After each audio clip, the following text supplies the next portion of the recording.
front door. You know, as soon as you leave, someone's staring at you. So, good morning. Just gave me that look like, do I know you? Fucking lighten up. Right. You have to be careful. This is orc territory. To know how to handle this shit. With a smile. Right, geezer! Oh, all that bollocks. Oh, looks like it's going to be a lovely day. Got a good feeling about today. Well, I've got a good feeling about every day.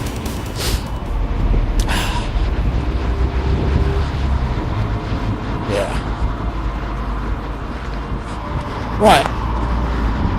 What shall we talk about?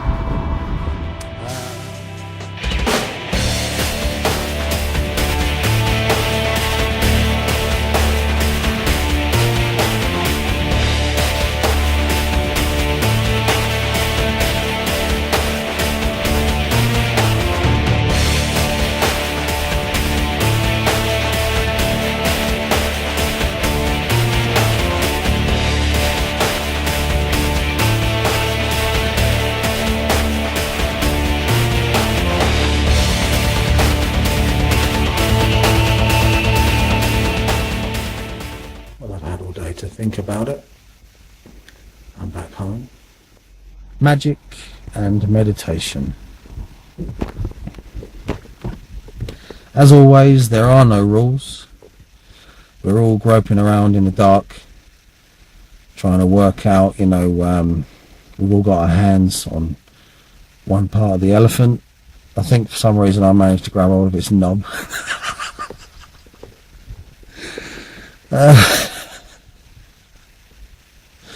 But anyway, there's this kind of debate, you know, in the air in occult circles. Is meditation a requirement in terms of successful magical practice? Magic stands alone, meditation stands alone.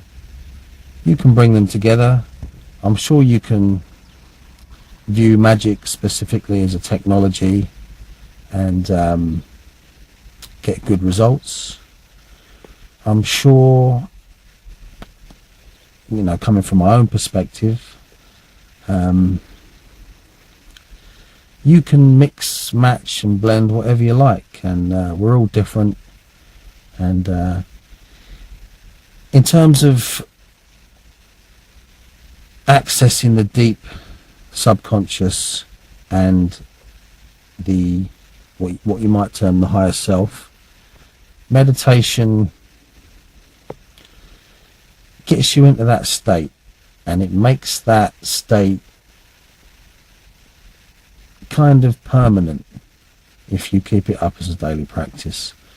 So I can agree that you don't need it, but I would specifically state that if you have a regular meditation practice and you gear that towards your magical practice, then that will aid your operations, your general mindset.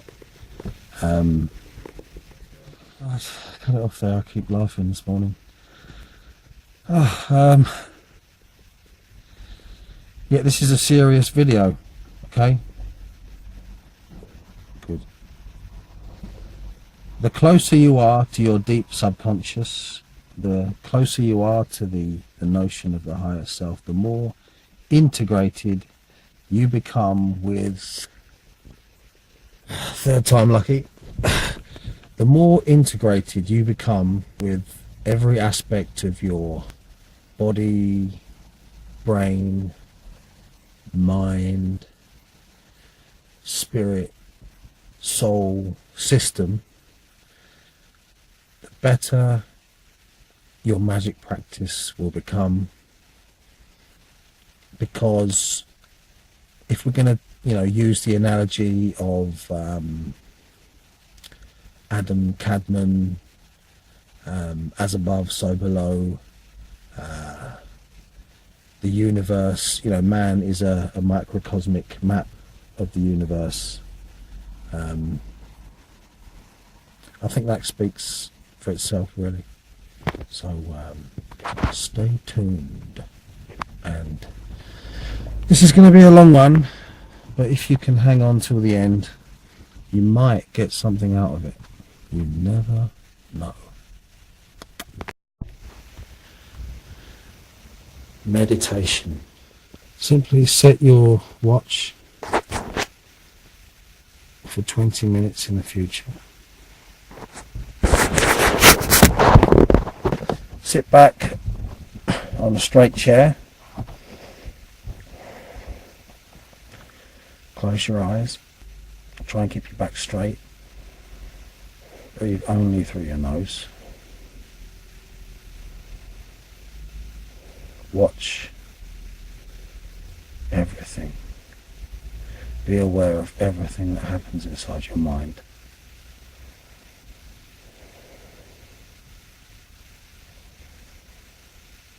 Once you crack this, after about the 5 or 10 minute mark, you will, there's always a period of just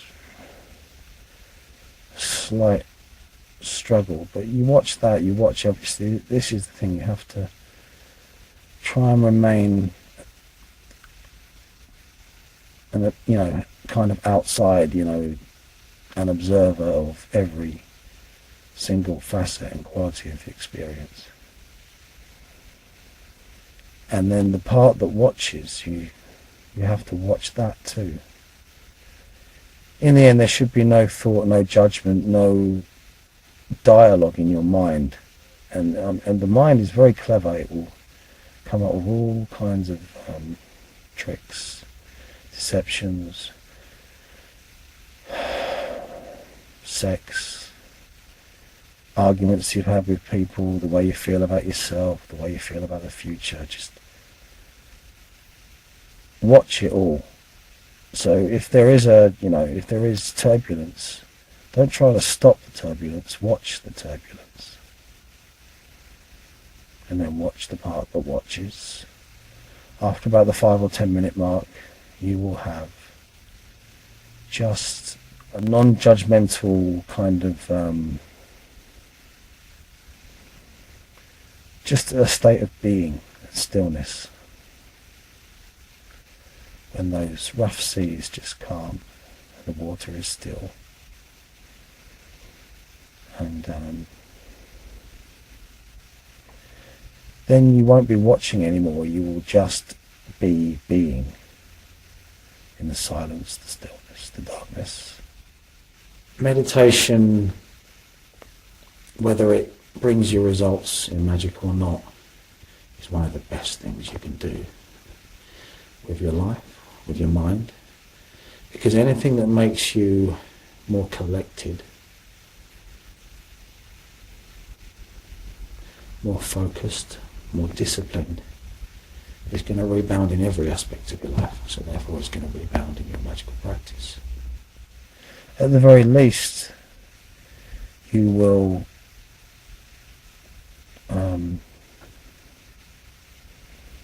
obviously over a process, over a period of time, you will start restructuring your mind physically, mentally, and spiritually. You will become more in control, more aware, less caught up in the bullshit, more disciplined. You're always going to be human. You're always going to... There's a reason for that. It's, within certain limits, it's okay to be who you are. You need your anger, you need your sexual lust, you need, that slight competitive edge, self-awareness, You know, it's okay. But things will start to balance, things will start to become more healthy. It takes a long time. You'll get better at it. It will take about 2 weeks, or it did for me, to crack it. This is the difficult part, how to describe. Basically, in that darkness, you will be aware of your mind, but your mind is aware of your mind. So this makes watching thoughts kind of contradictory, but stick with it. So every single thought, everything that happens in your mind, notice, be alert, but then you'll get wrapped up in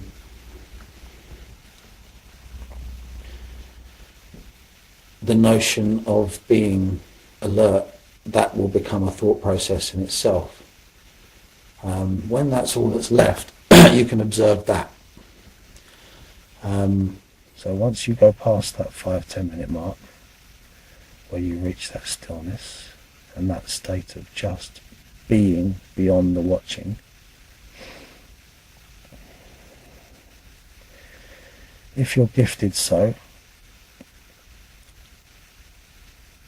strange experiences, visions. I mean, there is obviously just the just the weird kind of random dream-like stuff. But sometimes, every now and then, you'll get something very, very peculiar happen.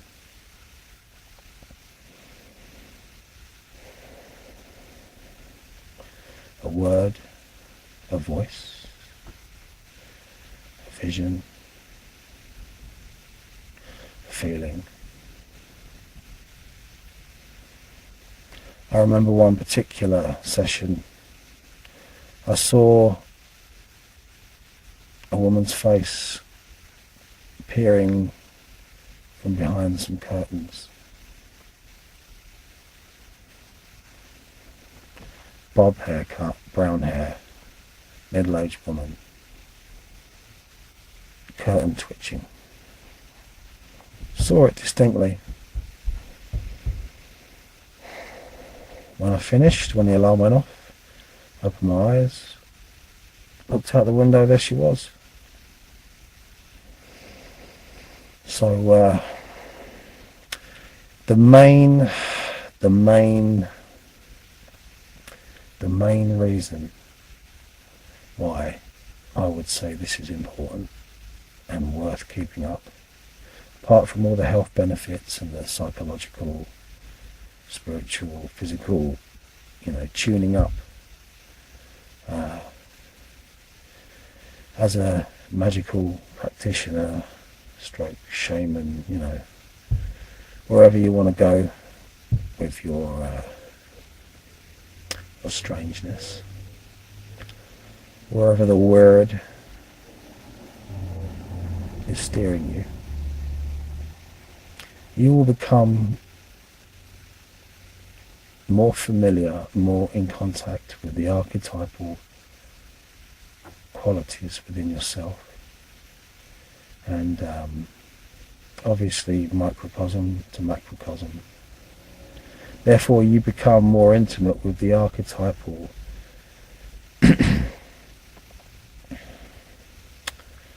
constituent elements that make up reality. As above, so below, and all that good stuff.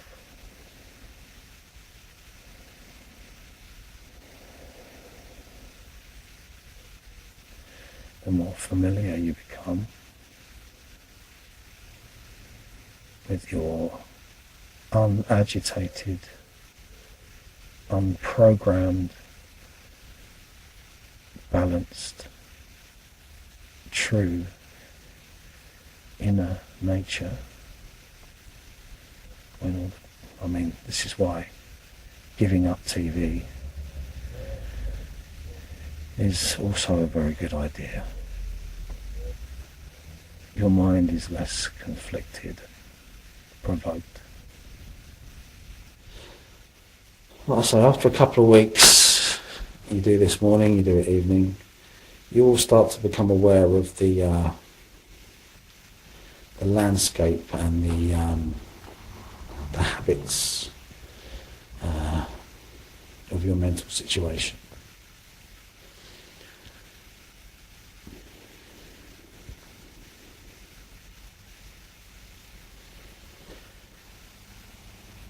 When there is nothing but stillness and observation,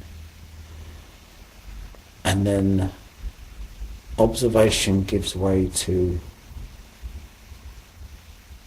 pure being. You won't necessarily be aware of this when it happens, but you'll get fluctuations. Just let the ripples die down. Don't try and feed don't try and feed the birdies at this point. Just let them settle down. And it's almost like you imagine a sea, a rough sea. Too many thoughts. After a while, the water just settles still, like a still glass of water. No ripples. Just being, just existing, just. No words, no judgment, no description. No real participation. When it comes to making contact, or at least allowing yourself to be open towards contact, which is the primary tool in terms of affecting synchronicity and receiving insights and navigating your experience. You are literally spending a little bit of time every day, morning and evening, on the world tree.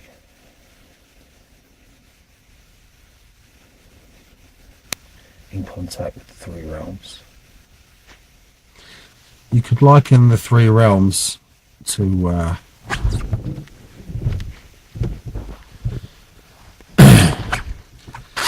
obviously the central plane is where you are in terms of navigating everyday reality from the body, responsibilities, immediate physical needs, relationships, the underworld, the Jungian collective unconscious, and all of its deep archetypal qualities that tie you in with the ancestral database, and heaven, the upper realms, sense of light, transcendence, insight, the greater mystery, destiny, beauty.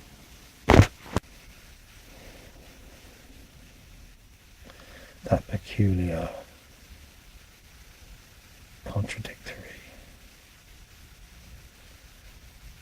quality of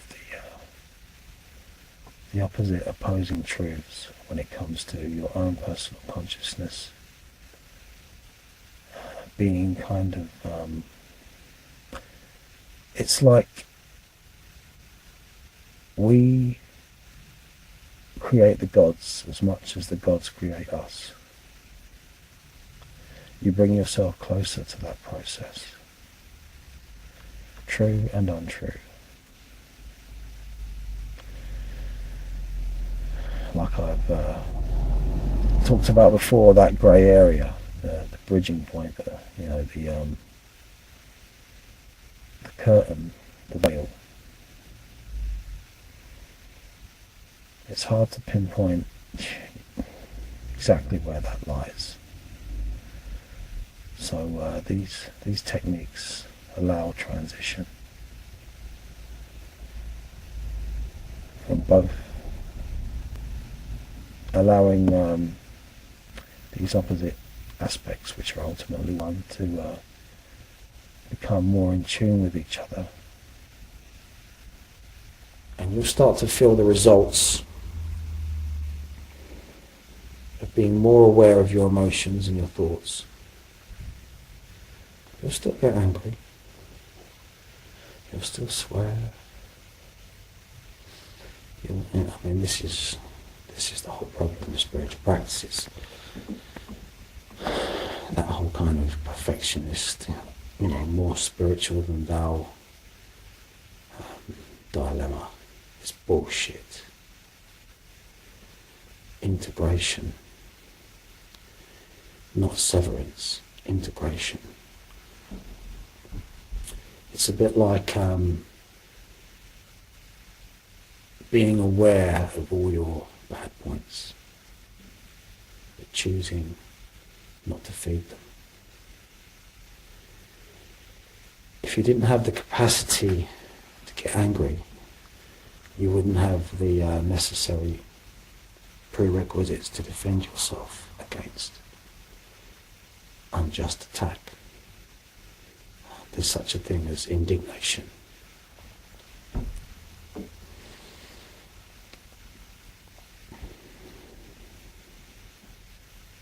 It's okay to be human. It's okay to be yourself. Well, as long as you're not doing anything really naughty,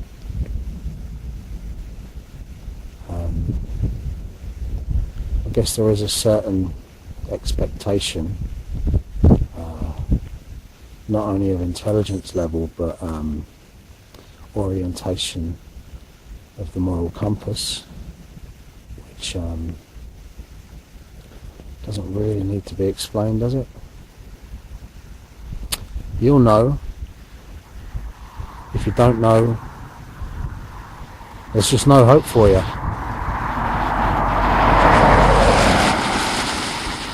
But you can go a long way. You can get really close to the edge of the world, and you'll still have time to turn that ship around before you go plunging over. If you do go over the edge,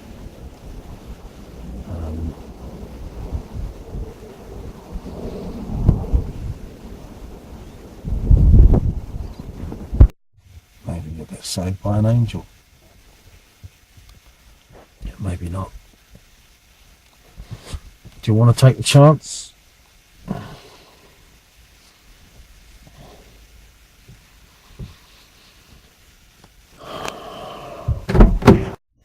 This is the benefit of 20 minutes.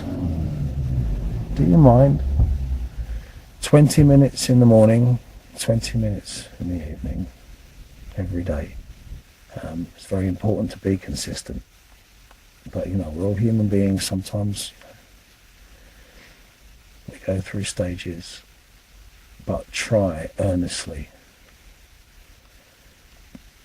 Have it as a rule every day, morning and evening.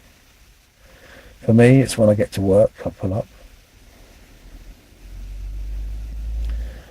And I set my alarm on my watch to go off at 9 o'clock in the evening to remind me, because if you leave it, it's always good in the morning, really. Most of the time that's a good time. In the evening, if you leave it too late, if you wait till you're really tired, it's harder. So for me, about 9 o'clock is great. And then drifting off to sleep about 10:30, 11. It improves your sleep, definitely. This is the thing, if you tell yourself you haven't got time for this, that investment of 40 minutes of your day into this process will allow you to be so much more productive with the time that you have, that you will actually gain more time productivity in return. You have to sow the seeds if you want to reap the harvest. It's okay that your mind flutters and takes a long time to settle down. Just watch. There's so many videos, so many books, meditation, there's a lot of stuff.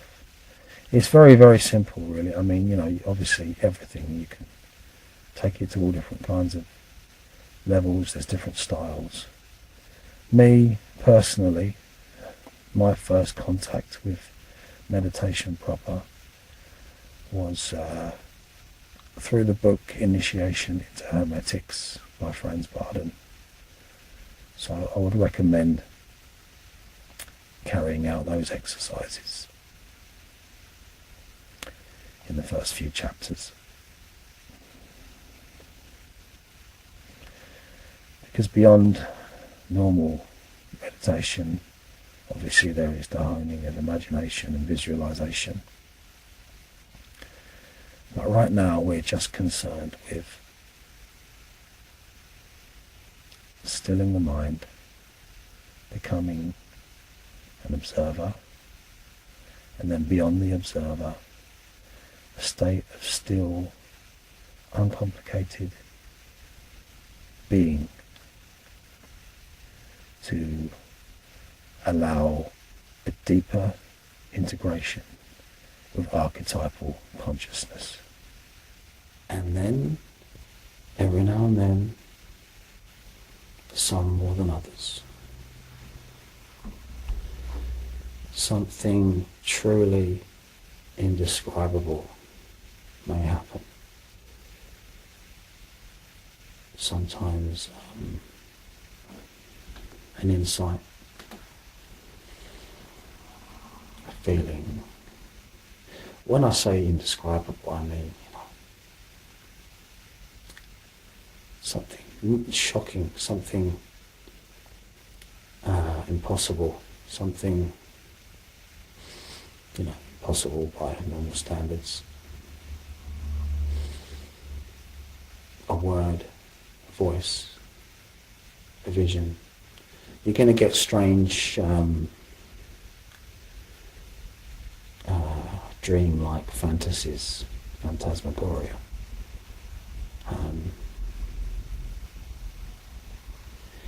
Keep at it. The deeper you connect with the murky depths of your subconscious, the closer you will become to archetypal consciousness. The stronger your relationship with archetypal consciousness, the better your magic will be, or the better your capacity for connection with those archetypal presences that you seek to make contact with. So yes, meditation, it may not be absolutely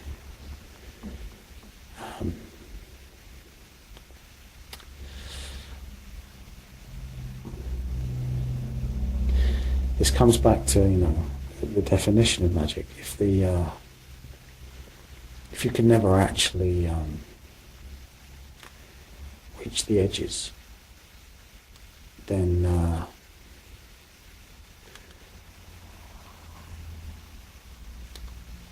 almost anything could be brought to some kind of some kind of bearing.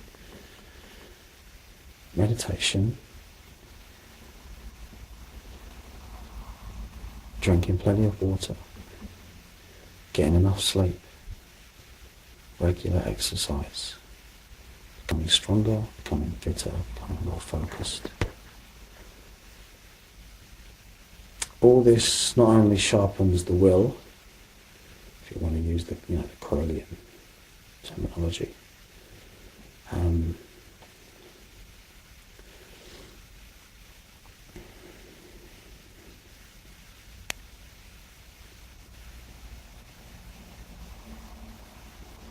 anything that makes you a better human being is obviously going to make you a better magician. So meditation gets the thumbs up from me. To be honest with you, the biggest problem meditation, when you're sitting there trying to observe your thoughts, is try not to think about sex, to be honest with you. If you battle against it, then you're getting involved. So you just allow it. You observe it.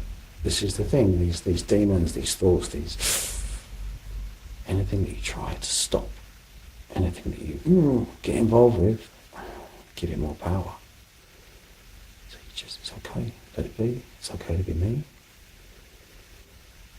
It's okay to be you. Just watch. Eventually the waters will calm. Stillness. And then beautiful things may happen.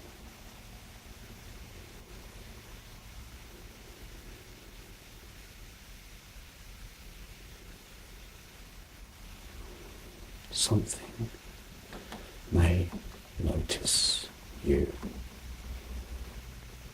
You may notice something extraordinary.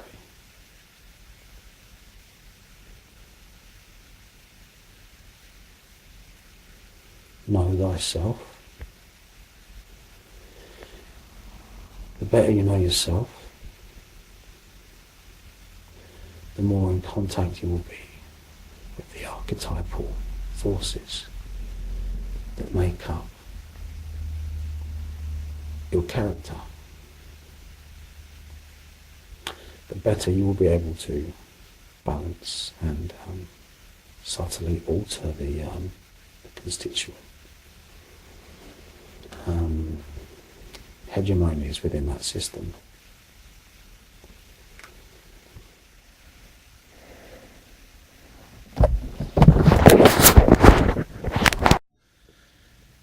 It's alright feeling good.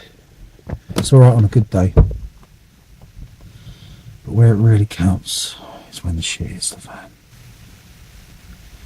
When you're fucking tired. When you haven't had enough sleep. When the world seems to conspire against you. In that moment, feel the anger building up.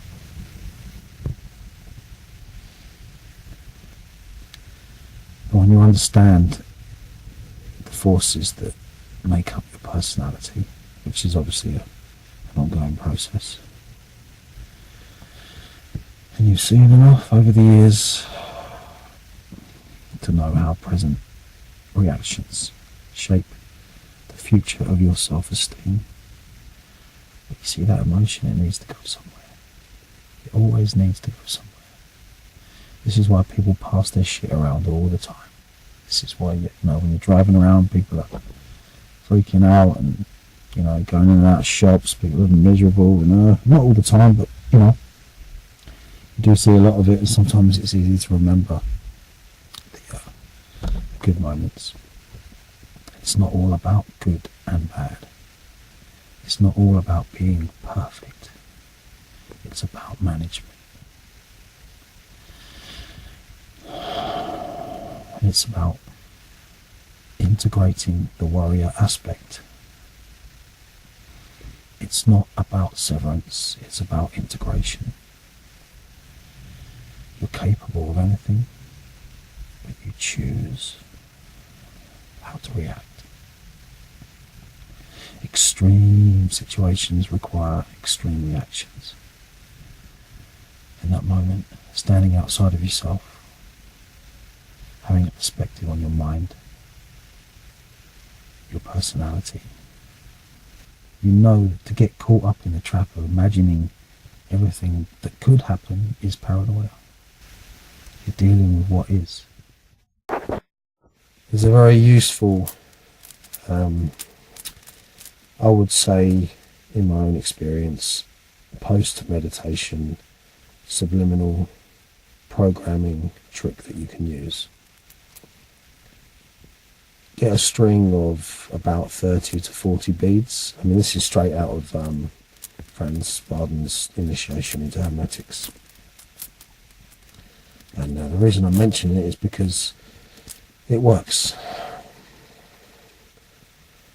So you come out of meditation, your mind is calm, connected, you're closer to your subconscious, and that's where you want to do the programming. So obviously with your eyes closed, still breathing, still in that kind of meditation mode, holding one bead, you make an affirmation out loud, and this must not contain any kind of negative phraseology. So therefore, let me think what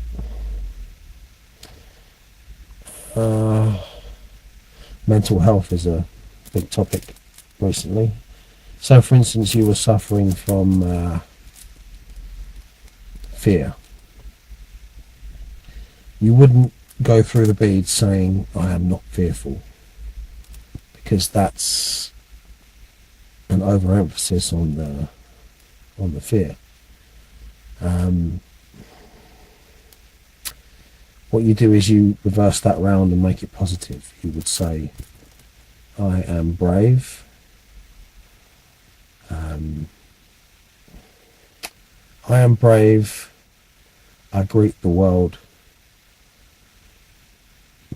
with a noble spirit. Yeah, that's good enough. Just comes to mind immediately.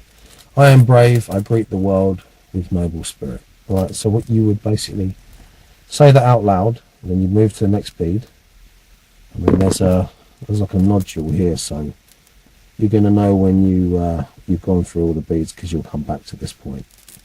So I am brave. I greet the world with noble spirit. I am brave. I greet the world with noble spirit. Once you've said it out loud about 10 times, just say it internally after that point. I am brave. I greet the world with noble spirit.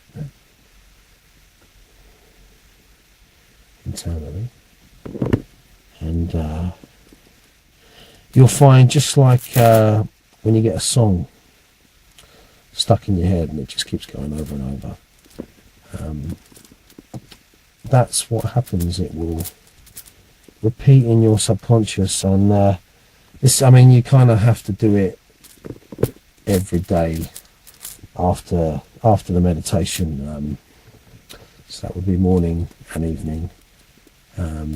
Useful for all kinds of things, giving up smoking, or trying to direct your mind towards the responsibilities that you may be avoiding. So in the same way that advertising works, those subliminal, symbols, images, and literally words of power into the subconscious, and whereupon they will work their magic. Taking this further, recommended reading, Alistair Crowley, Book 4, Franz Barden, Initiation into Hermetics, Eknath Ishran, Translations and Commentaries. These are 3 separate books. I would recommend reading them in this order: Bhagavad Gita, the Upanishads, Dhammapada.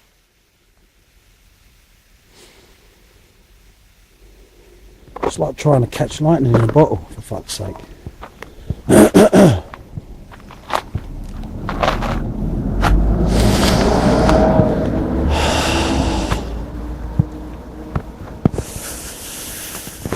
Fucking bring it on.